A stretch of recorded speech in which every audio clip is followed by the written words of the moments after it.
পূর্ব চীনের শানডং প্রদেশের জিবো শহরের একটি কারখানায় কারিগররা নতুন বছরের জন্য ঘোড়ার কাচের ভাস্কর্য তৈরিতে ব্যস্ত সময় পার করছেন। তীব্র তাপে কাঁচকে আকার দিতে দিতে ধীরে ধীরে ফুটে উঠছে ঘোড়ার প্রাণবন্ত রূপ।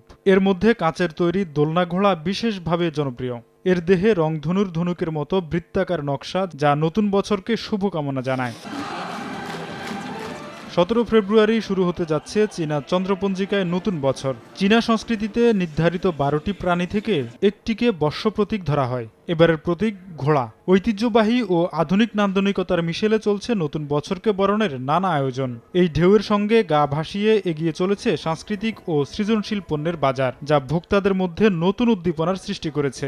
আর প্রত্যাশিত আয় গত বছরের তুলনায় প্রায় 30% বাড়তে পারে। প্রথমত, নকশায় ঘোড়ার প্রতিচ্ছবি স্পষ্টভাবে তুলে ধরতে হবে, যাতে নতুন বছরের রাশিচিহ্নের থিমটি ফুটে ওঠে। দ্বিতীয়ত, এতে জাতীয় ঐক্য ও চীনা জাতির সমষ্টিগত চেতনার বার্তা থাকতে হবে। মূল নিদর্শনের অবয়ব অক্ষুণ্ণ রেখেই এতে ব্যবহারিক মূল্য যোগ করা হয়েছে।